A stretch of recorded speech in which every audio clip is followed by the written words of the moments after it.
All too often, we are seeing students who are graduating with degrees that do not set them up for success, that set them up literally for nothing better than working at a Starbucks. And you don't need to go to college for that. It is our obligation. It is the obligation of the Board of Overseers, the Board of Trustees, to make sure that our students, when they spend that time, when they spend those years in college, it is not simply to employ professors who want to teach whatever it is they want to teach, but that we have educated population who can go off and they can be productive in this world. This bill does that. But as it relates to DEI programs, so often, and I've talked about this in other debates, words are used as clubs. So if we oppose the idea of DEI initiatives, diversity, equity, and inclusion initiatives, therefore we oppose the idea of diversity, equity, and inclusion. And I want to challenge that notion. There's no one in this room, not a person in this room, who thinks diversity is bad. We all agree that it is good. That is how you learn. By the way, I went to an institution when I was in college that said they valued diversity. They didn't. They were very tolerant of the views of other people as long as you agreed with them.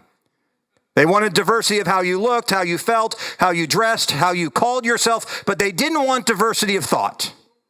That wasn't okay. And there's not a person in this room that doesn't believe in inclusion. If you go to a university, you should be included, no matter where you come from, whether you're rich, you're poor, you're black, white, brown, or anything in between. There's not a person in this room who disagrees with that. Equity, on the other hand, some of us do, because there's a choice in using that word. It's equity is an outcome-driven measure, not equality. And I think you would find all of us in this room, at least in the front rows, are there when it comes to equality, but not in equity of outcome. Equity of outcome is what they tried in other countries, and some of them are trying right now. In this country, we believe in equality of opportunity. We believe where a poor kid from Kentucky can go off to a great university and go and start a business when he's 19 years old. That is equality. That is not equity. That said, words matter.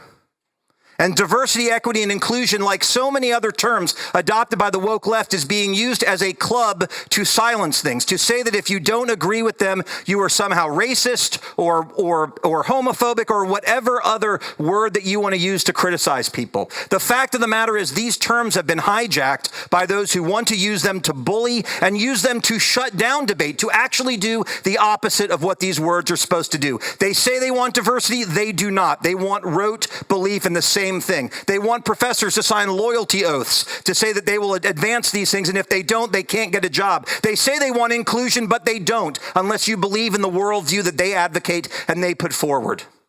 We in the front rows believe in diversity. We believe in inclusion.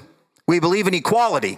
And I think that when you vote for Representative Andrade's bill, you are making sure that our universities do that. We heard that our universities have improved despite the fact that they have done these programs. You know why?